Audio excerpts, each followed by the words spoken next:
नमस्कार विद्यार्थी मित्रांनो, मी बाळासाहेब बोडके स्वागत करतो आपलं वायरलेस एज्युकेशन या आपल्या डिजिटल प्लॅटफॉर्मवरती। मित्रांनो, आज आपण मराठीच्या एका टॉपिकला स्टार्ट करणार आहोत। ॲक्च्युअली मराठीलाच आपण सुरुवात करणार आहोत। मराठीचा जो पहिला पार्ट आहे, मराठी भाषा, त्याचं उगम, लिपी, व्याकरण, त्याची संरचना कशा प्रकारे आहे त्याला आपण स्टार्ट करणार आहोत। मी ट्राय केलेला आहे की आयोगामध्ये आलेले 2015 पासून ते 2020 पर्यंतचे प्रश्न या ठिकाणी आपल्याला डिस्कस करण्याचा मी ट्राय केलेला आहे। भरपूर सारे प्रश्न आहेत, पण मी डायरेक्ट आयोगाचे प्रश्न घेतलेले आहेत। आयोगाचे एकदा आपण प्रश्न केले की बाकी आपल्याला काही प्रॉब्लेम राहणार नाही। मित्रांनो, शिकवत असताना मे बी आता मला माहिती नाही की वेळ किती लागेल, कारण शिकवत असताना वेळेकडे आपण बघत नसतो, त्यामुळे व्हिडिओ मे बी थोडासा मोठा होऊ शकतो, पण आपण कंटेंट हे क्वालिटी असेल त्याबद्दल मात्र तुम्ही निश्चित राहा, टेन्शन घेऊ नका। बघा, तर मी असंच एका ठिकाणी रस्त्याने जात असताना एका ठिकाणी अशी पाटी बघितली। बघा, पाटी होती बघा ह्या हॉस्पिटलची, नाव आहे बघा हॉस्पिटलचं, शुश्रूषा हॉस्पिटल असं काहीतरी नाव आहे। नंतर मी आणखीन एक पाटी बघितली कुठेतरी, ज्या पाटीवरती असं लिहिलं होतं चिखली पोलीस ठाणे। कोणी असेल पुण्या साईडचं किंवा पिंपरी चिंचवड साईडचं, तिथे दिलेलं बघा पिंपरी चिंचवड आयुक्तालय। ह्या पिंपरी चिंचवड आयुक्तालयाच्या अंडर येणारं हे चिखली पोलीस ठाणे, याची ही इमेज तुमच्या समोर आहे। असं मी बघत असताना हे नाव माझ्या कुठेतरी बघण्यात आलं। तुम्ही म्हणताल सर ह्या पाट्यांचा आणि मराठी भाषेचा काय संबंध आहे? खूप मोठा संबंध आहे मित्रांनो, खूप मोठा संबंध आहे। भाषा ही काही आपल्याला जन्मतःच येत नाहीये। आपण ज्या वातावरणामध्ये राहतो, आपण जिथं वाढतो, ज्या घरामध्ये आपण राहतो, त्यांच्या बोली भाषेतून, त्यांच्या संभाषणातून, आपल्या परिसरातून आपण भाषा शिकत असतो। तुम्ही म्हणता सर ते पण ठीक आहे, पण हे पाट्या दाखवण्याचं कारण काय आहे? पाट्या दाखवण्याचं कारण समोर सांगतो। हे बघा, 2019चा राज्यसेवा मुख्यचा, म्हणजे आपली राज्यसेवाची एक्झाम होती, तर राज्यसेवेच्या मुख्य परीक्षेचा प्रश्न होता प्रचलित शुद्ध लेखनानुसार अचूक शब्द ओळखा, आणि या ठिकाणी पोलीस हा शब्द आला होता। याचा आन्सर काय आहे? आयोगाने हा आन्सर का कॅन्सल केला होता हा क्वेश्चन, तो भाग नंतरचा मी शुद्ध लेखनामध्ये त्याला डिस्कस करेल। पण मला सांगायचं काय, हा पोलीस इथं बघा अशा प्रकारे तुम्ही जर बघितलं, आपल्या बघण्यामध्ये असा पोलीस जर आला चालता बोलता, तर आपल्या मनामध्ये ते फिट होतं की पोलीस असा शब्द आहे। पण नाही मित्रांनो, ऍक्च्युअल जो पोलीस शब्द आहे त्याची जी विलांटी आहे ही दुसरी विलांटी असते। मग आपण बघितलेलं जे असतं त्याच्यानुसार आपल्यासाठी तर हा शब्द हा बरोबर ठरला, पण ऍक्च्युअली तो चुकीचा आहे। बघा, शुश्रूषा या शब्दाचे शुद्ध शब्दरूप खालील पर्यायातून ओळखा। गटकचा प्रश्न आहे 2019चा। तुम्ही म्हणता सर मग आपण कुठे बघितलं तर आपल्याला दिसतं की शुश्रूषा हा वर्ड आपण कुठेतरी बघितलेला असतो आणि आपल्याला वाटतं की हा बरोबर शब्द आहे, मग हा प्रश्न विचारलाच कस काय चुकीचा असेल? नाही, शुश्रूषा हा मराठी मधला जो आहे तो ओरिजिनल जो करेक्ट आहे तो अशा प्रकारचा आहे। उकार कोणता आहे ते तुम्ही बघून घ्या। मला सांगायचं काय आहे की आपण ज्या वातावरणात राहतो त्या वातावरणाचा आपल्या भाषेवरती हा परिणाम पडत असतो। त्यामुळे पहिला मराठीला अभ्यास करण्याच्या अगोदर आपण ज्या वातावरणात राहतो त्या मराठीचा आणि शास्त्रीय दृष्ट्या व्याकरणाच्या दृष्टीनं जे बरोबर आहे त्याचा काडी मात्रही संबंध नाहीये। आपल्याला शास्त्रीय दृष्ट्या व्याकरण शिकावं लागेल। बघा, आता मला सांगा, समजा साधी गोष्ट आहे, मी जर म्हटलं की हा कोण आहे, तर गावाकडचे पोरं लगेच म्हणतील हा हल्या आहे। काय म्हणतील? हा हल्या। हल्या कशाला आता मला माहित नाही, असं काहीतरी असेल हल्या। अरे हल्या हा शब्दच नसतो, मराठी व्याकरणात नाही, मराठी भाषेतच कुठे शब्द नाही हल्या, तो हेला असतो, हेला। तर हेल्याला तुम्ही काय केलं? हल्या केलं। आता समजा हा छोटं बाळ आहे, हे कुठेतरी वाळूमध्ये किंवा पाण्यामध्ये उभे आहे। पुण्या साईडचा एखादा व्यक्ती असेल, तो काय म्हणेल? हे बाळ पाण्यामध्ये उभे आहे। मराठवाड्यातले आम्ही असो, जसं मी औरंगाबादचा आहे, तर औरंगाबादचा कोणी व्यक्ती असेल, हा काय म्हणतो? तिथं तो उभा आहे, तिथे तो मुलगा उभा हाई, हाई उभा हाई। जर हेच नांदेडकरचा असेल तो काय म्हणतो? तिथं तो मुलगा उभा ठाकलाय। आता उभा ठाकणे उभा हाई आणि उभा असणे सगळ्यांचा अर्थ तर एकच होतो, पण आपल्याला व्याकरणाच्या दृष्टीने बघितलं तर आपल्याला तो मुलगा तिथे उभा आहे असं म्हणणं अपेक्षित आहे. बोली भाषेनुसार मराठी शिकणं थोडंसं अवघड जाईल जर आपल्याला आउट ऑफ मार्क्स घ्यायचे असतील तर. तुमचं जर टार्गेट असेल की समजा माझं PSI ची परीक्षा आहे, PSI ला समजा मला 60 मार्कला आहे, एखाद्या मला 50 ला आहे, एखाद्या 40 ला आहे, एखाद्या 30 ला आहे, काय प्रत्येकाची आपापली परीक्षा, कुठं 25 ला असेल, तुम्हाला याच्यापैकी समजा 30 पैकी 25 घ्यायचे असतील, 40 पैकी फक्त 25-30 घ्यायचे असतील, 60 पैकी 45-50 घ्यायचे असेल तर मग टेन्शन घ्यायची गरज नाही तुम्हाला. पण ऍक्च्युअल रिझल्ट कुठं असतो माहिती मित्रांनो तुम्हाला. समजा तुमची पेपर मी जस्ट असं कन्सिडर करतो की 100 मार्कला आहे किंवा 60 मार्कला आहे, तर समजा 100 पैकी 75 ते 80 मार्क्स किंवा 60 पैकी तुम्हाला 40 ते 45 मार्क हे जवळपास सगळ्यांना पडतच असतात. ऍक्च्युअल रिझल्ट पुढच्या 10 ते 15 मार्कावर असतो. त्या 10 ते 15 मार्कामध्ये ज्यांनी जास्त मार्क घेतले त्याचा रिझल्ट येतो. त्यामुळं असं समजू नका की मराठी खूप सोपी भाषा आहे. बिलकुल सोपी भाषा आहे बोलण्यासाठी, लिहिण्यासाठी, मार्क घेण्यासाठी, आणि मार्क कोणते हायर लेवलचे मार्क घेण्यासाठी ऍक्च्युअली मराठीचा अभ्यास करावा लागेल. बघा आता एक असा प्रश्न दाखवतो तुम्हाला. एक प्रश्न होता बघा, क्लर्क टायपिस्टचा 2013चा, क्लर्क टायपिस्टची 2013ची जी परीक्षा झाली त्यामध्ये प्रश्न असा होता, वाक्यातील विराम बदलला की वाक्याचा अर्थ बदलतो यास काय म्हणतात? आणि पर्याय होते बलाघात, सीमासंधी, सुरावली आणि व्यंजन द्वित्वे. आता बघा मुलांनी पहिला ऑप्शन हा काढून टाकला, सीमासंधी हे तर असू शकत नाही. का असू शकत नाही सीमासंधी? कारण तुम्ही संधीचे प्रकार अभ्यासलेले आहेत आणि संधीच्या प्रकारामध्ये कुठेही सीमासंधी हा प्रकार नव्हता. त्यामुळं तुम्ही ह्या प्रश्नामध्ये सीमासंधी हा शब्द काढून टाकला आणि मित्रांनो उत्तर होतं तेच. एक्झामिनर काय करतोय, पेपर सेट करणारा व्यक्ती काय करतोय की तुमची मेंटॅलिटी ओळखून प्रश्न डिझाईन करतो. त्याला माहितीये की तुम्ही संधीचे प्रकार पाठ केलेले आणि त्याच्यामध्ये सीमासंधी कुठंच नाहीये, म्हणून त्याने टाकलेला पेपर होता, म्हणून टाकलेला क्वेश्चन होता हा. आपल्याला मार्केटच्या पुस्तकातून अभ्यास करायचं म्हटलं तर थोडंसं डिफिकल्ट जाणार आहे. एक स्टेटमेंट मी नेहमी वापरतो की ज्या ठिकाणी बाजारातले पुस्तकं संपतात तिथून आता आयोग सुरू होतोय, तिथून आता पेपर सेटरची थिंकिंग सुरू होते. त्यामुळं आपल्याला एक गोष्ट लक्षात ठेवावं लागेल, अभ्यास करण्याची पद्धत बदलावीच लागणार आहे. आता बघा आपण ऍक्च्युअल मराठीला स्टार्ट करूयात. मराठी काय असतं, भाषा काय असतं ते बघूयात. आता सगळ्यात महत्वाचा प्रश्न नेमकं भाषा असते काय? भरपूर लोकांनी भाषेच्या वेगवेगळ्या तुम्हाला व्याख्या दिल्या असतील, वेगवेगळ्या स्पष्टीकरण असेल. भाषा म्हणजे काही लोक म्हणतील भाषा म्हणजे विचार, भावना, अनुभव, कल्पना व्यक्त करण्याचे साधन. बिलकुल करेक्ट आहे. पण बघा आता समजा फॉर एक्झाम्पल आता माझ्या मनामध्ये कल्पना आली की मला लाईट बनवायचा आहे. जसं आपले जे शास्त्रज्ञ असतील त्यांच्या मनात कल्पना येतात, तसं ज्यांनी लाईट बनवला त्या एडिसनच्या मनामध्ये कल्पना आली असेल की मला लाईट बनवायचा आहे आणि ती कल्पना त्यांनी कोणाला बोलून दाखवली असेल, ती पण एक भाषा झाली. म्हणजे आपल्या मनातली कल्पना बोलून दाखवणं ही पण एक भाषा झाली. दुसरं बघा फॉर एक्झाम्पल आता एखादा व्यक्ती असतो, हा छोटा बाळ बघा, छोटा मुलगा आहे की ज्या बिचाराला काहीतरी खायला मागतोय तो, आणि खायला मागत असताना तो बोलत नाहीये, फक्त त्यांनी हाताने इशारा केलाय की मला काहीतरी खायला द्या, तर ही पण भाषा झाली.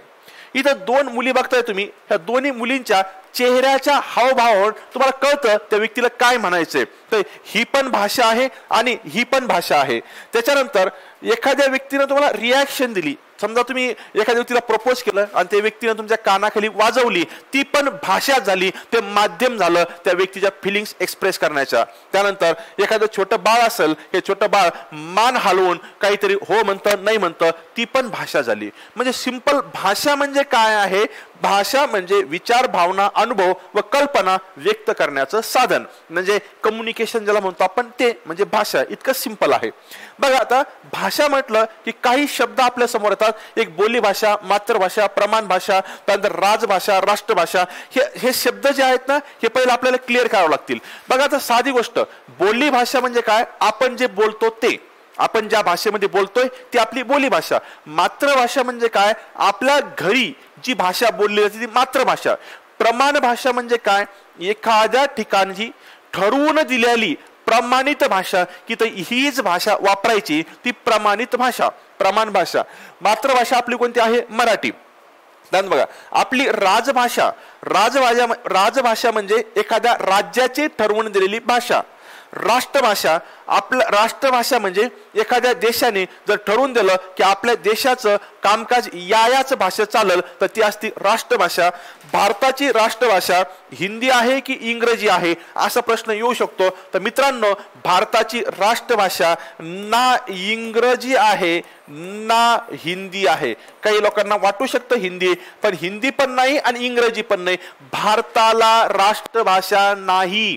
हिंदी राष्ट्रभाषा असावी असा एक मतप्रवाह होता, पण काही राज्यांचा विरोध असल्यामुळं हिंदीला राष्ट्रभाषेचा दर्जा देण्यात आलेला नाही. तर राजभाषा 22 आहे, राष्ट्रभाषा वेगळ्या आहेत. आणि बोली भाषा तर भरपूर असतात. आता बोली भाषा म्हणजे कसं मी तुम्हाला सांगतो.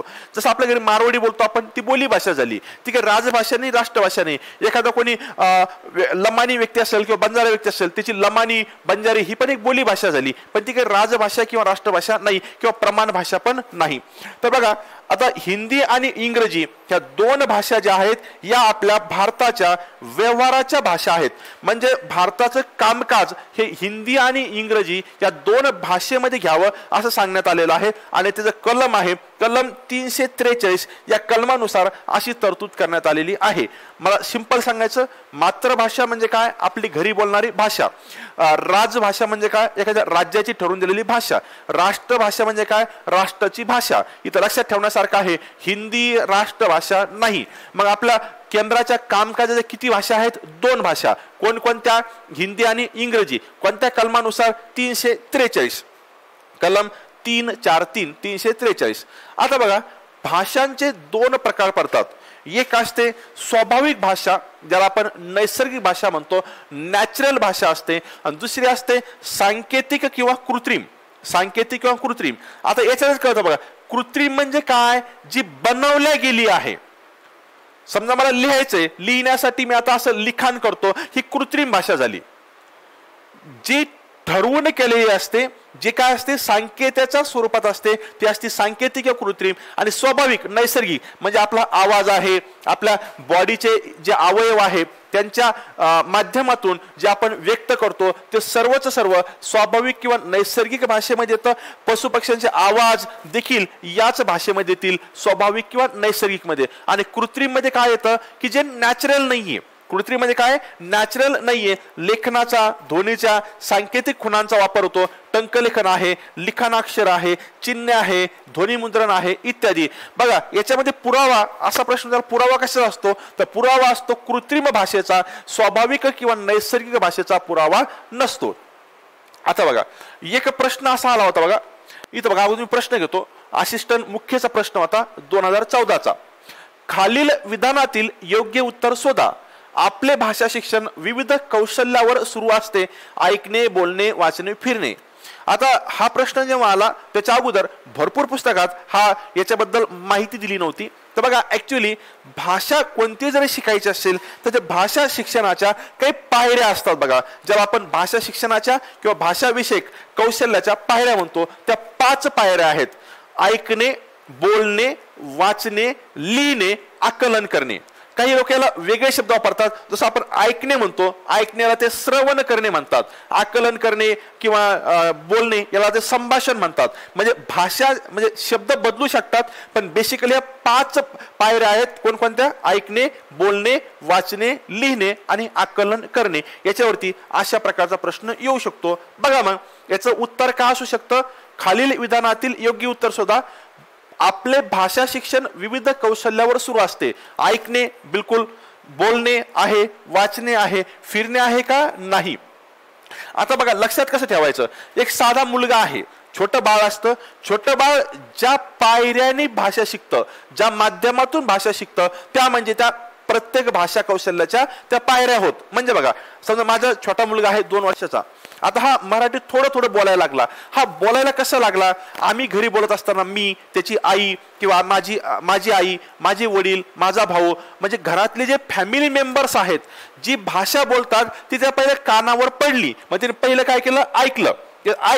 ऐकल्यानंतर त्याने हळूहळू ते बोलण्याचा प्रयत्न केला. आता पुढे जाऊन तो वाचायला लागेल, लिहायला लागेल आणि त्याला समजेल ही गोष्ट. की त्याचं आकलन होणं. तर ह्या ज्या आहेत ना, लहान मुलगा ज्या पद्धतीनं भाषा शिकतो त्यालाच म्हणतात भाषा शिक्षणाच्या किंवा भाषा विषयक कौशल्याच्या पायऱ्या. त्या किती आहेत? 5. आणि त्याच्यावर असा आलेला प्रश्न बघा. आता भाषा म्हटलं की भाषा काही धातूंनी बनलेल्या असते. धातू म्हणजे काही नाही, कशापासून काय बनलं. बघा आता भाषा हा जो शब्द आहे हा बनलेला बघा भाष या शब्दापासून. लिंपणे हा शब्द बनलेला आहे बघा लिप या धातूपासून. आणि लिखाण हा बनलेला आहे लिक या धातूपासून. हे सगळे संस्कृत धातू आहे. म्हणजे भाष या संस्कृत शब्दापासून भाषा आला. लिप पासून लिंपणे. लिंपणे म्हणजे आपण लिहितो त्यालाच आपण लिंपणे असं म्हणू शकतो. आणि लिक पासून लिखाण हे धातू आहेत आणि त्यापासून आलेला हा शब्द आहे. आता बघा भारतीय भाषांचं ओरिजिन मूळ ही आपली महाराष्ट्रीयन भाषा ही नेमका आली कुठून बघा. आणि भारतीय भाषा पण कुठून आलेल्या आहेत. तर भारतातल्या भाषांचे जनरली 2 गट पडतात. पहिला असतो इंडो आर्य, इंडो युरोपियन किंवा आर्यन भाषा गटातील लोक, म्हणजे ही भाषा बोलणारे लोक. आणि द्रविडियन भाषा बोलणारे लोक जवळपास तुम्ही बघितलं तर 3/4 म्हणजे जवळपास 75% आसपास. 75% थोडेसे कमी याच्यामुळे म्हणतो मी, कारण काही लोकांनी आपल्या भाषा डेव्हलप केलेल्या आहेत. आणि इथं हे 1/4 म्हणजे 25% आसपास मी थोडं कमी केलेला, जवळपास 24% म्हटलं तरी चालतं. आणि याला पण मला 74% असं म्हणावं लागेल समजा. म्हणजे आता हे बघा, तर इतके जे लोक आहेत हे लोक द्रविडियन भाषा बोलतात. हे लोक इंडो आर्य, इंडो युरोपियन किंवा आर्यन भाषा गटातील लोक आहेत.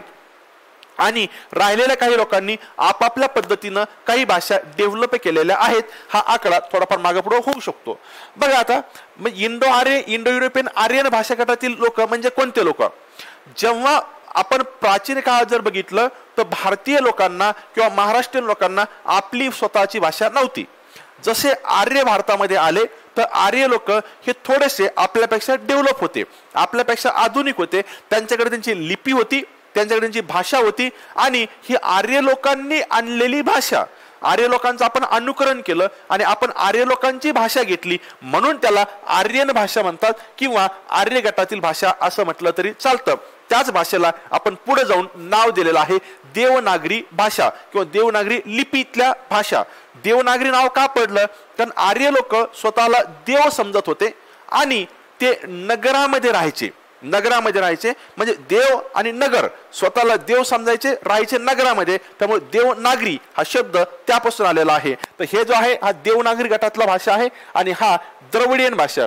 द्रविडियन भाषा म्हणजे कोणत्या, आपण जर दक्षिणेकडील जे राज्य आहेत त्यांचं बघितलं, मी द्रविडियन भाषा कशा लक्षात ठेवायच्या, देवनागरी भाषा कशा लक्षात ठेवायच्या याच्या ट्रिक्स वरती एक वेगळा व्हिडिओ बनवलेला आहे. समानार्थी शब्दाचा 3ऱ्या नंबरचा व्हिडिओ होता, त्याच्यामध्ये मी ट्रिक्स सांगितलेल्या आहेत.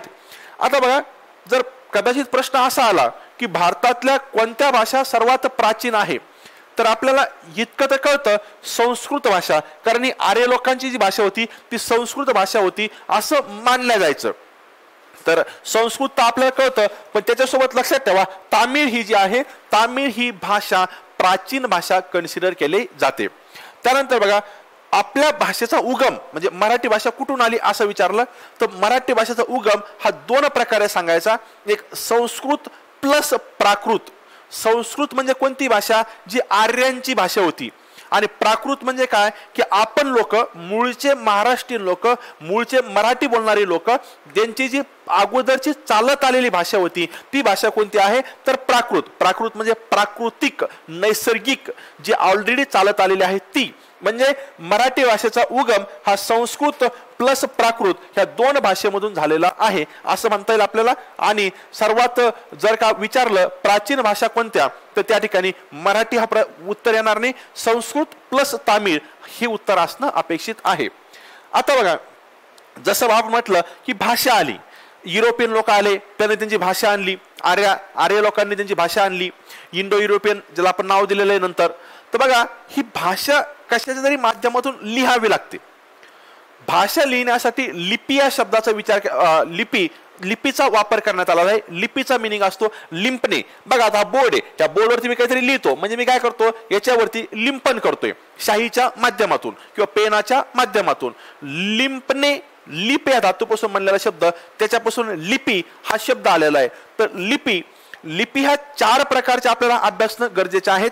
त्यापैकी पहिली आहे ब्राह्मी लिपी, दुसरी आहे मोडी, तिसरी आहे खरोष्टी किंवा गांधारी लिपी आणि देवनागरी लिपी. देवनागरी लिपीमध्ये आजची मराठी भाषा आहे आपली, कारण देवनागरी लिपी कोणाची लिपी आहे? आर्यांची, आणि आर्यांचं आपण अनुकरण केलेलं आहे. तर बघा आता लिपी ब्राह्मी, मोडी, तर देवनागरी, खरोष्टी, गांधारी, बौद्ध. तुम्ही म्हणताल सर याचा आम्हाला अभ्यास करण्याची काय गरज आहे? गरज आहे, कारण याच्यावरती समोर बघा, समोर दाखवतो तुम्हाला प्रश्न आलेले आहेत. बघा आता ब्राह्मी लिपी म्हणजे ब्रह्मदेवाने जी लिपी तयार केली होती, असं मानलं जातं की ब्रह्मदेवाने स्वतः लिपी तयार केली होती, त्या लिपीचं नाव होतं ब्राह्मी लिपी.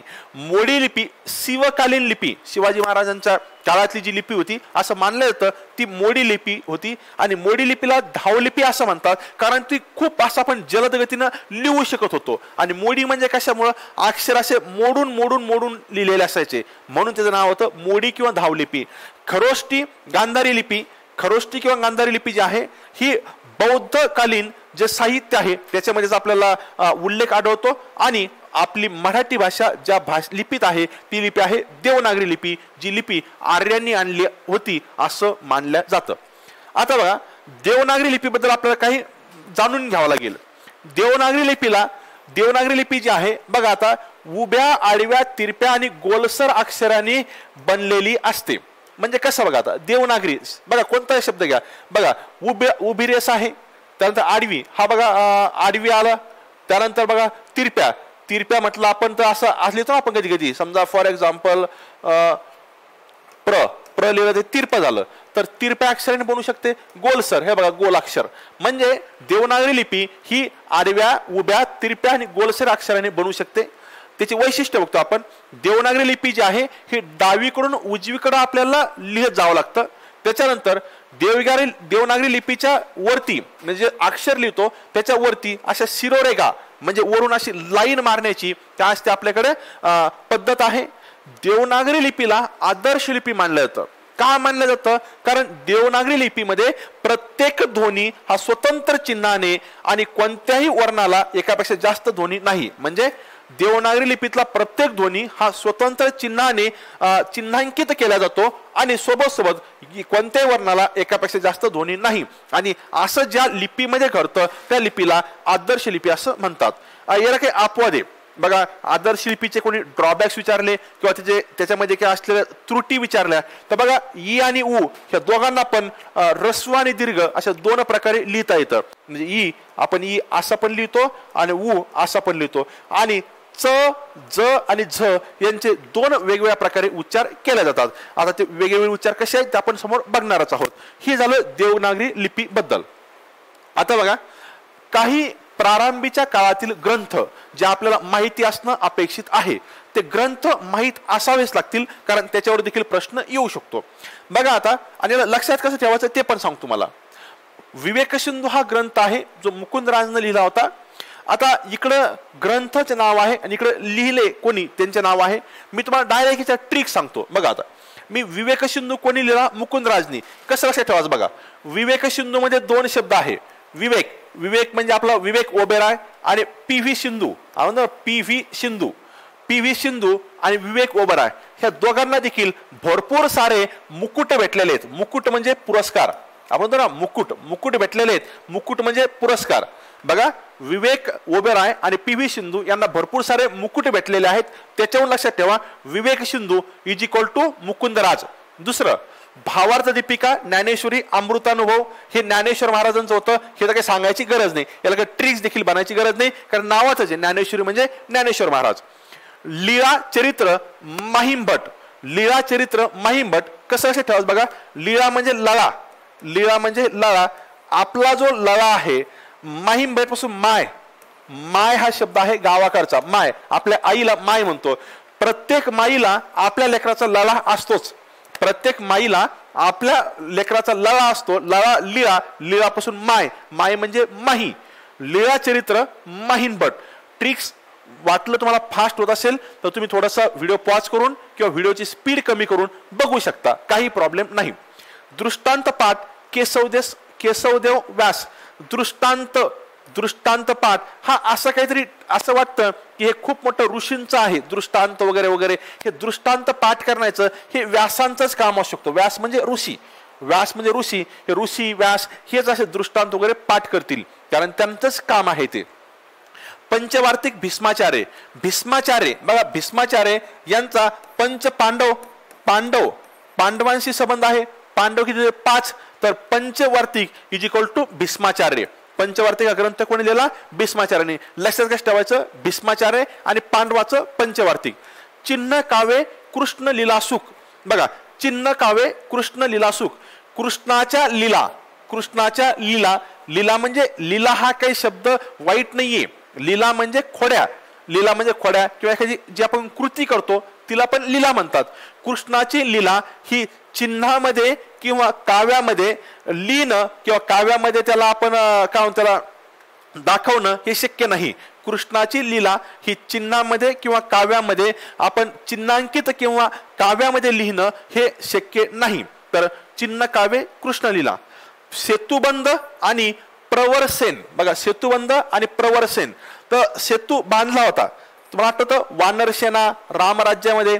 तर रामकालीन आपण जी रामायण बघतो रामायणामध्ये सेतू बांधला होता. कोणी बांधला होता? वानरसेनाने. कोणी बांधला होता? वानरसेना. तर वानरसेना तेव्हा प्रवरसेन सेन वानरसेना प्रवरसेन. तर सेतुबंध कोणी दिलं? प्रवरसेन. पर्याय आला ना तो तुम्हाला चटकन कळून जाईल. याला तुम्ही ट्रिक्स लक्षात ठेवलं पर्याय आला की तुम्हाला कळून जाईल. नंतर गौडवध वाक्पतीराज. गोड असतो वध, गोड असतो वध. गोड वध म्हणजे चांगला वध, चांगलं वाटतं. कोणाचा? पती राजांचा.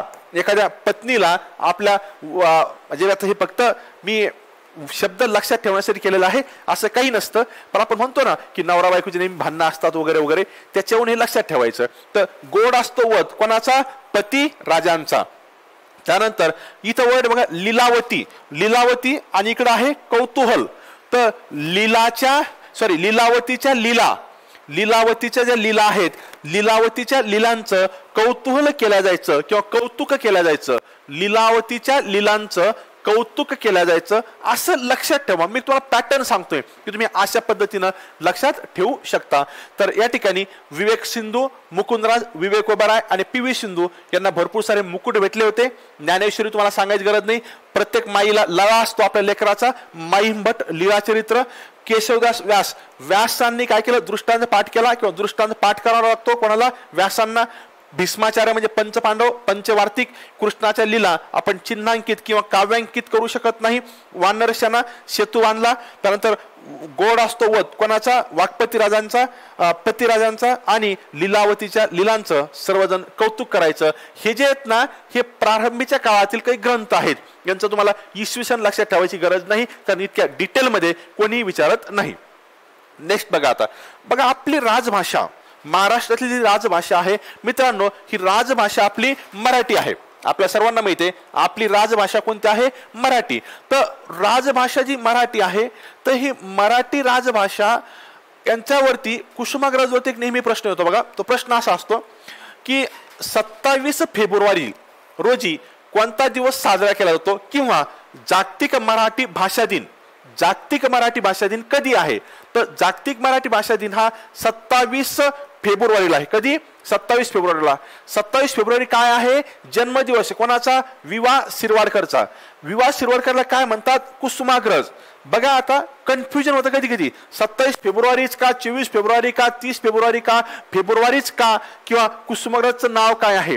तर बघा याला सिंपल कसं लक्षात ठेवायचं. बघा आता विवा शिरवाडकरला पहिले काय म्हणतात? कुसुमाग्रज. कसं लक्षात ठेवायचं बघा. वावा कुसुम, वावा कुसुम तू सिरा किती मस्त केला. वावा कुसुम तू सिरा किती मस्त केला. कुसुम आणि सिरा म्हणजेच कुसुमाग्रज कोणाचं नाव आहे? शिरवाडकरांचं. वावा कुसुम तू सिरा किती मस्त केलास म्हणजे कुसुमाग्रज नाव कोणाचं? शिरवाडकरचं. नंतर बघा आपण दोघे खाऊन 7-7 फिरायला जाऊ. बघा आपण दोघे 2 7-7 फिरायला. आपण दोघे खाऊन 7-7 फिरायला जाऊ. दोघे 2 7-7 फिरायला. फिरायला पासून फेब्रुवारी. बघा वावा कुसुम तू शिरा किती मस्त केला, वावा कुसुम तू शिरा किती मस्त केला, कुसुमाग्रज कोणाचं नाव आहे, शिरवडकरांचं. त्यानंतर आपण दोघे बघायला आपण दोघे खाऊन सात सात फिरायला जाऊ, दोघे खाऊन सात सात फिरायला पासून फेब्रुवारी म्हणजे 27 फेब्रुवारी हा कोणाचा जन्मदिवस आहे, कुसुमाग्रजचा. आणि कुसुमाग्रजला काय म्हणतात, विवा शिरवडकर किंवा विवा शिरवडकर कोणाचं नाव आहे, कुसुमाग्रजचं किंवा कुसुमाग्रजचं नाव काय आहे, विवा शिरवडकर. कसा जरी प्रश्न फिरवला तर आपल्याला सांगता येऊ शकतो. नेक्स्ट बघा, आता पुढचा भाग आहे व्याकरणाचा. नेमकं व्याकरणाची गरज का पडली, व्याकरणाची गरज याच्यामुळे पडली कारण प्रत्येक जणाची भाषा वेगवेगळी आहे, बोली भाषा वेगवेगळी आहे. मी आता सांगितलं तुम्हाला. मग कोणी म्हटलं मी उभा ठाकलो, कोणी म्हणतो मी उभा हाई, आणि कोणी म्हणतो तो उभा आहे. तर उभा आहे हे व्याकरणाच्या दृष्टीनं सगळ्यात शुद्ध वाक्य ठरेल. आता मग बघा, ते व्याकरण म्हणजे काय असतं, तर भाषेचे नियम स्पष्ट करणारे शास्त्र.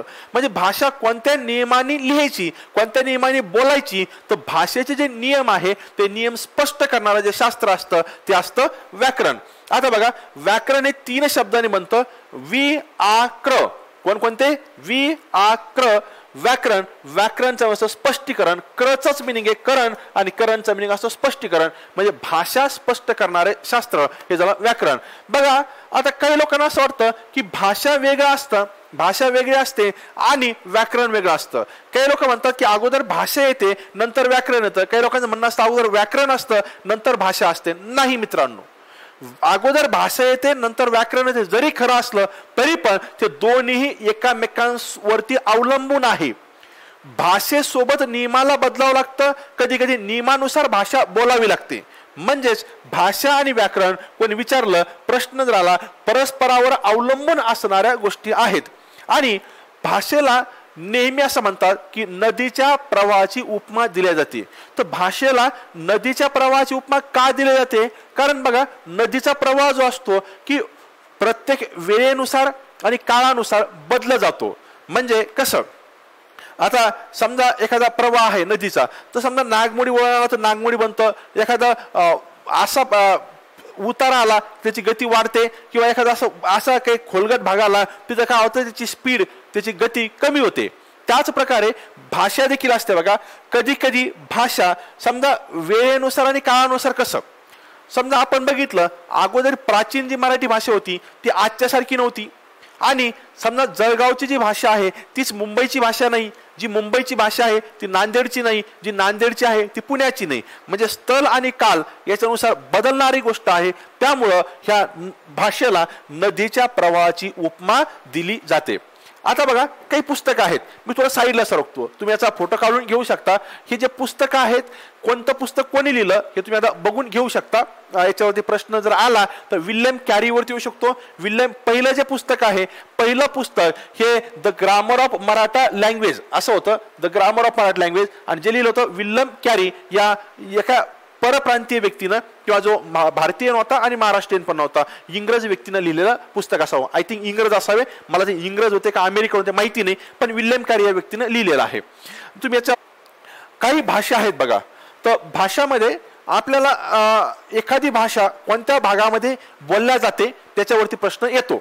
तर बघा, आता तुम्ही म्हणता सर इतका मला बघायची गरज आहे का, बघायची गरज आहे किंवा नाही हा नंतरचा प्रश्न. याच्या अगोदर पहिलं सांगतो तुम्हाला, मी एकदा प्रश्न असा होता की अहिराणी भाषा ही कोणत्या भागामध्ये बोलल्या जाते. उत्तर होतं खानदेश. खानदेश म्हणजे जळगाव वगैरे वगैरे जे भाग आहेत ना, त्या भागामध्ये बोलली जाणारी भाषा. त्यानंतर एक प्रश्न आला होता गुमणे. गुमणे हा जो आहे ना, गुमणे, गुमणे हा जो शब्द आहे हा कोणत्या भाषेतील शब्द आहे, म्हणजे याच्यावरती प्रश्न येऊ शकतो. तर त्यामुळं मी थोडं साईडला सरकतो. या तुम्ही फोटो काढून घ्या, फोटो काढून घ्या आणि नंतर याला निवांत वाचा की कोणती भाषा कोणत्या भागामध्ये बोलल्या जाते. मी साईडला सरकतो, याचा फोटो काढा. त्याच्यानंतर दुसरं बघा की प्रश्न असा होता तो, खानदेश भागात बोलली जाणारी भाषा कोणती. क्लर्क टायपिस्टला क्वेश्चन होता 2013ला. तर उत्तर असायला पाहिजे अहिराणी. अहिराणी जी आहे ही जळगाव जी खानदेशचा भाग आहे मध्य प्रदेशच्या साईडचा, तर त्या भागामध्ये ती भाषा बोलली जाते. नंतर बघा, ह्या ज्या काही भाषा आहे याच्यासमोर पीपीटी आहेत, मी थोडं साईडला सरकतो, तुम्ही याचा फोटो काढून घेऊ शकता. फोटो काढून यायचा वाटलं तर आगरी, मालवणी, त्यानंतर चंदगडी, झाडी बोली, त्यानंतर तावडी, अहिराणी, त्यानंतर वऱ्हाडी, त्यानंतर गोंडी व भिल्ली ह्या प्राचीन भाषा कोणकोणत्या भागात बोलल्या जातात तुम्ही याचा बघा, डिटेलमध्ये याचा स्टडी करू शकता तुम्ही जर आउट ऑफ मार्क्स घ्यायचे असेल तर. आता बघा, आपण भाषा म्हणजे काय ते बघितलं, भाषेची उत्पत्ती बघितली, भाषेबद्दल काही महत्वाच्या गोष्टी बघितल्या. आता थोडंसं व्याकरणात आपण समोर जाऊयात. बघा, व्याकरण म्हटलं की भाषा आली, भाषा म्हटलं की वाक्य आलं, वाक्य म्हटलं अक्षर आलं, अक्षर म्हटलं मूलध्वनी किंवा वर्ण आलेत. आता याला लक्षात कसं ठेवायचं किंवा याच्याबद्दल थोडंसं डिटेलमध्ये आपण जाणून घेऊयात. समजा मी असं म्हटलं की धोनीने क्रिकेट सोडले. मी काय म्हटलं बघा, धोनीने क्रिकेट सोडले. आता धोनीने क्रिकेट सोडले असं जेव्हा म्हणतो मी, हे एक वाक्य झालं. कारण या वाक्यातून मला एक बोध झाला. काय बोध झाला की MS धोनी जे होते, महेंद्रसिंग धोनी आपले जुने कप्तान, त्यांनी काय केलं की क्रिकेटला अलविदा केलं, क्रिकेट त्यांनी सोडलं. आता बघा, ह्या वाक्यामध्ये 3 शब्द आहेत. 3 शब्द कोणकोणते? धोनीने हा एक शब्द झाला, क्रिकेट हा दुसरा शब्द झाला, सोडले हा तिसरा शब्द झाला. आता वाक्य म्हणजे काय असतं? पूर्ण अर्थाचा बोल की त्यातून काही अर्थ मिळतो. आता बघा, 3 शब्द कोणकोणते? धोनीने क्रिकेट सोडले हे झालं शब्द. आता बघा, शब्द आणि पद दोघांमध्ये फरक काय? शब्दांना जेव्हा वाक्यात वापरलं जातं तेव्हा त्यांना पद म्हणतात. म्हणजे असा प्रश्न येऊ शकतो की पद म्हणजे काय? तर पद म्हणजे डायरेक्ट शब्द असं म्हणण्यापेक्षा जेव्हा शब्दांना वाक्यामध्ये वापरलं जातं तेव्हा त्यांना पद म्हणतात. म्हणजे धोनीने क्रिकेट सोडले हे 3 पद आहेत. का? कारण ते वाक्यात वापरलेले आहेत. आता बघा, मी धोनीने ह्या शब्दाला जेव्हा असं वेगळं करतो, मला 3 घटक दिसतील. एक धो, नंतर नी, ने.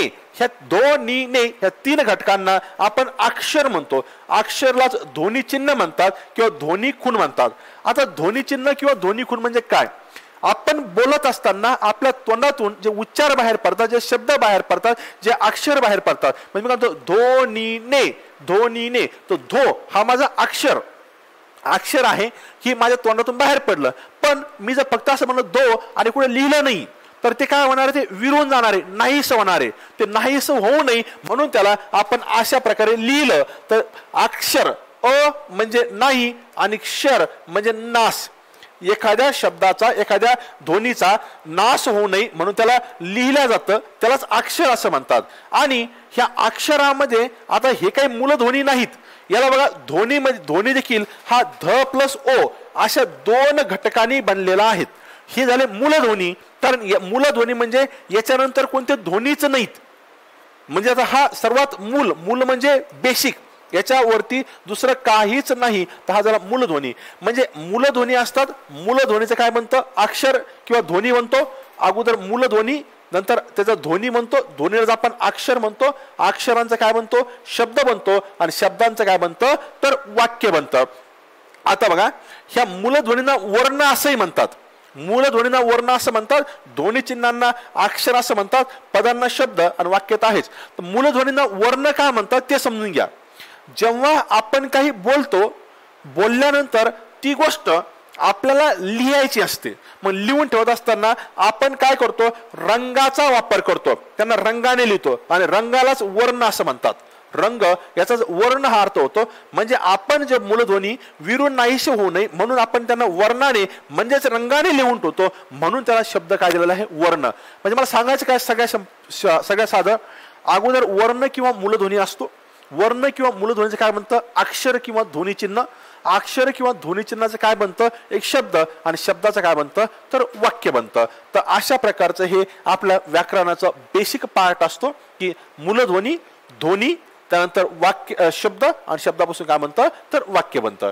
आता बघा, मी थोडं साईडला सरकतो. काही बोल आहे बघा की जे असं कधी प्रश्न येतो की मराठी अशी आमुची माय बोली जरी आज ही राजभाषा नसे, हे बोल कोणाचे आहेत? प्रश्न काय असतो? हे बोल कोणाचे आहेत? तर आपल्याला माहिती पाहिजे की ते बोल कोणाचे आहेत.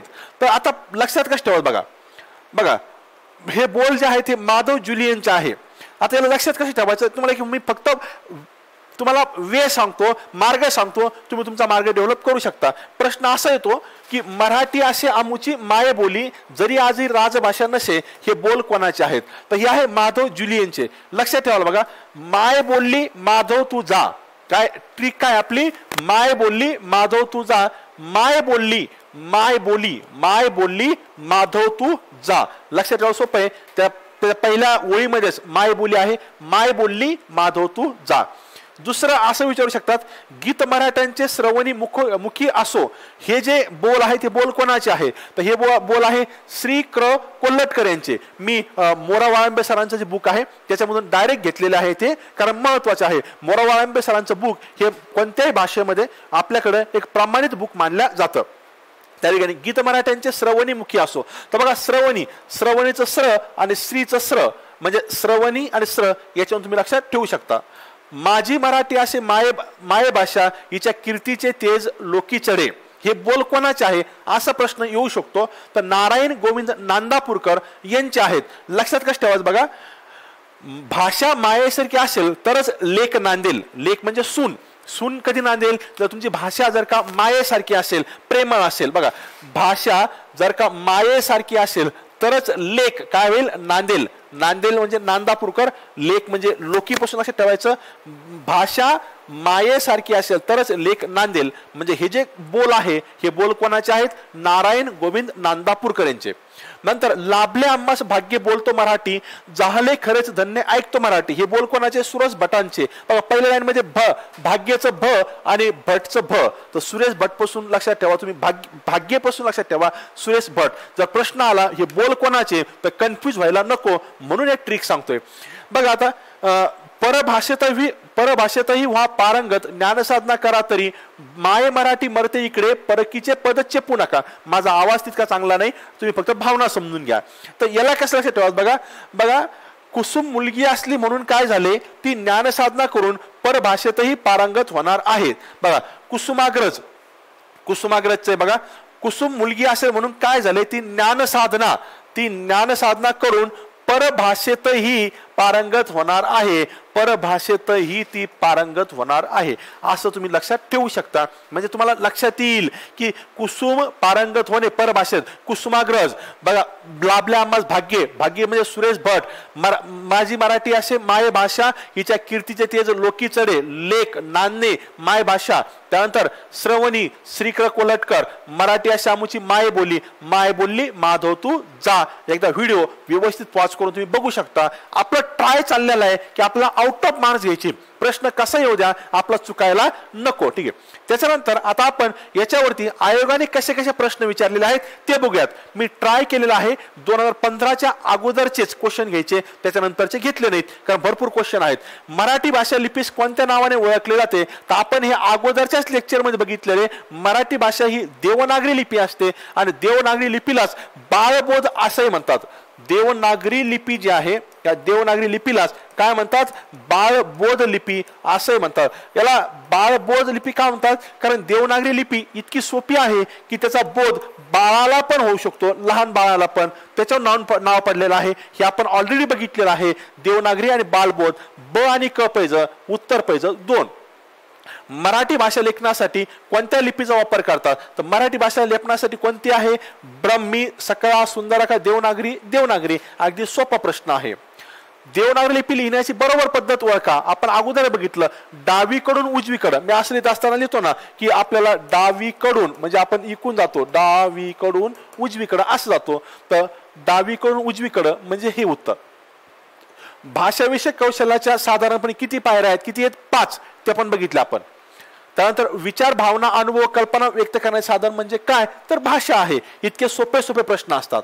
ठराविक क्रमाने आलेल्या अक्षरांच्या समूहातून एक विशिष्ट अर्थ व्यक्त होतो, त्याला काय म्हणतात? बघा, अक्षर पहिलं काय आहे? वर्णमाला, वर्णानंतर काय बनतं? अक्षर, अक्षरापासून काय बनतो? शब्द, आणि शब्दापासून काय बनतं? वाक्य. ही आपली रचना आहे. तर मग त्यांचं म्हणणं काय? ठराविक क्रमाने आलेल्या अक्षरांच्या समूहातून एक विशिष्ट अर्थ व्यक्त होतो, त्याला काय म्हणतात? तर त्याला शब्द म्हणतात. तर शब्द म्हणजे कोण? आपलं 3. मराठी भाषा गौरव दिन आठवतं का तुम्हाला? कुसुमाग्रजचं आपण वावा कुसुम, तू शिरा खूप छान बनवलास. आपण दोघे 7 शिरा खाऊन फिरायला म्हणजे फेब्रुवारी, 27 फेब्रुवारी. उत्तर हे. चुकी बरोबर सांगा. प्राचीन काळी भारतात ब्राह्मी आणि खरोष्टी या 2 लिप्या प्रचारात होता. बघितलं आपण, ब्राह्मी होती, त्यानंतर खरोष्टी पण होती. खरोष्टी आर्य भारतीय लिपी आहे. खरोष्टी आर्य भारतीय लिपी आहे का? नाही. आर्य भारतीय कोणती आहे? देवनागरी. त्यामुळे हे उत्तर चुकीचं. ब्रह्मदेवाने निर्माण केलेल्या लिपीला ब्रह्मी लिपी असं म्हणतात, बरोबर. म्हणजे अ आणि क पाहिजे, अ आणि क. उत्तर कोणतं आहे? 3 नंबर. भाषा ही केवळ संवादाचेच माध्यम नाही, तर साहित्याचा संदर्भात ती आत्मविष्काराचे सर्वश्रेष्ठ माध्यम आहे. आता याला तुम्हाला समजून घ्यावं लागेल. हे वाक्य वापरायच्या अगोदर हे कोणत्याही पुस्तकात शब्द नव्हता. बघा आता आत्मविष्कार म्हणजे काय? सगळ्यात साधा आणि सिंपल. आपण स्वतःला एक्सप्रेस करू शकतो, स्वतःला ज्याच्या माध्यमातून व्यक्त करू शकतो, त्याला आपण आत्मविष्कार असं म्हणतो. तर भाषा बरोबर आहे, त्यात आपण संवाद देखील साधू शकतो आणि स्वतःला व्यक्त देखील करू शकतो. अगदी बरोबर आहे, संपूर्ण बरोबर हे उत्तर यायला हवं. त्याच्यानंतर देवनागरी लिपी लिहिण्याची पद्धत आताच पाहिलं आपण, ही डावीकडून उजवीकडे असते. तर उत्तर काय पाहिजे आपलं? 1. मराठी भाषे संदर्भातील पुढील वाक्य कोणते अयोग्य आहे? कोणते अयोग्य म्हणतात त्या? हे माझ्याकडून टचा प्रॉब्लेम यायला. महाराष्ट्र मराठी अशी आमूची मायबोली असे प्रत्येक मराठी भाषिकाने अभिमानाने म्हटले पाहिजे. अगदी बरोबर, म्हणायलाच पाहिजे आपण. हिंदी ही मराठी भाषेची जननी आहे? नाही. मराठी भाषेची जननी कोणती आहे? संस्कृत आणि प्राकृत. संस्कृत, प्राकृत किंवा आर्य लिपी म्हणतो आपण त्याला, आर्य भाषा. तर हे तर असं चुकीचं आहे. मराठी महाराष्ट्र राज्याची राजभाषा आहे, बरोबर. आज मराठी भाषेच्या लेखनासाठी देवनागरी लिपीचा वापर होतो, हे पण बरोबर आहे. म्हणजे आपल्याला अयोग्य विचारलेलं आहे, तर उत्तर काय पाहिजे आपलं? 3. हे अयोग्य आहे. चुकी बरोबर सांगा. आपण जी लिपी वापरतो तिला बाळबोध लिपी म्हणतात, देवनागरी लिपीला बाळबोध लिपी म्हणतात, बरोबर. देवनागरी लिपी उभ्या, आडव्या, तिरप्या, गोलसर, बरोबर आहे, बघितलं आपण. हे पण आहे. देवनागरी लेखकाच्या उजवीकडून डावीकडं का डावीकडून उजवीकडं? तर डावीकडून उजवीकडं. त्यामुळे उत्तर काय पाहिजे? हे चुकीचं आहे. म्हणजे आपल्याला अ आणि ब बरोबर, अ आणि ब बरोबर कुठे विचारलं नाही. मग क चूक कुठं दिलंय का बघा? हो. तर उत्तर हे पाहिजे अ आणि ब बरोबर आहे, क चूक आहे. तर पर्यायात फक्त क चूक हा पर्याय आहे. तर उत्तर पाहिजे 1. आता बघा, मी अगोदर तुम्हाला सांगितलं की आपल्याला ज्या गोष्टी आपण चालतोय, आपल्या सध्याच्या काळामध्ये गोष्टी चालू आहेत किंवा आपण परिसरातल्या ज्या गोष्टी आहेत त्याचं आपण अनुकरण करायचं नाही जर मराठी भाषा शिकायची असेल तर. सध्या गणपती दिवस आहे, आपण सर्वजण गणपतीची आरती घेतो. त्याच्यामध्ये बघा, तुम्हाला हे सर्वांना माहिती आहे, आपण काय म्हणतो बघा, सुख करता दुःख हरता वार्ता विघ्नाची, नुरवी पूर्वी प्रेम कृपा जयाची, सर्वांगी सुंदर उटी शेंदुराची. ऍक्च्युली बघा किती मोठा घोळ करतोय आपण. मी तुम्हाला अगोदर सांगितलं, जर तुम्हाला शास्त्रशुद्ध मराठी शिकवायची असेल तर आपले बोली भाषेला सोडून द्यावं लागणार आहे. ऍक्च्युली याचा अर्थ काय होतो मी तुम्हाला सांगतो, किती मोठी चुकी करतोय आपण. आपण काय म्हणतो? सुख करता दुःख हरता.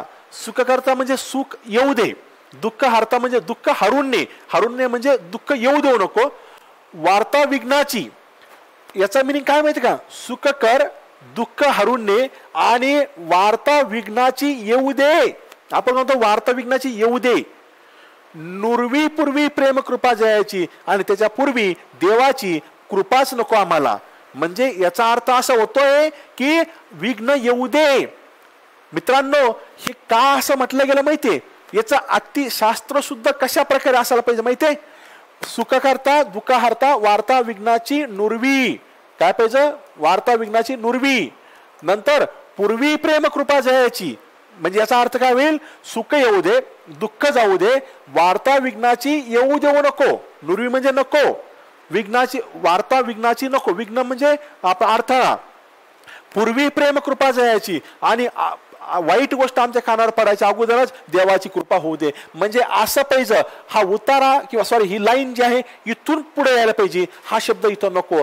पण बोलणाऱ्याच्या त्या कवितेचा त्या ठिकाणी काहीच लिंक लागत नव्हती, त्याची ती चाल बसत नव्हती, म्हणून अशा प्रकारे केलं जातं. आणि इतके जर का मराठी भाषेमध्ये घोळ असतील, आता बघा ना, लहानपणापासून कित्येक वर्षापासून आपण आरती म्हणतो, आरतीमध्ये जर घोळ असेल जर आपण टेक्निकली, तर आपण समजू शकतो की मराठी भाषेच्या बोली भाषेत किती चुका असतील. तर माझं तुम्हाला एक विनंती आहे, घरावरच्या पाट्या, दुकानावरच्या पाट्या किंवा एखाद्या ठिकाणी लावलेलं काही लिहिलेलं लिखाण याचा आणि मराठी भाषेचा काही संबंध नसतं. त्यातून मराठी शिकायची नाही, मराठी आपल्याला शास्त्रशुद्ध पद्धतीने शिकावी लागेल. मित्रांनो, हा पहिला चॅप्टर आपण घेण्याचा ट्राय केला. असेच हळूहळू आपण पुढचे देखील चॅप्टर घेणार आहोत. हे लेक्चर मी शिकवत असल्यामुळं लेक्चरची लांबी ही नक्कीच जास्त असेल आणि सोबत सोबत थोडी स्पीड देखील जास्त असेल, ती ठेवावं लागेल, तेव्हाच आपलं कंट्रोलमध्ये येईल.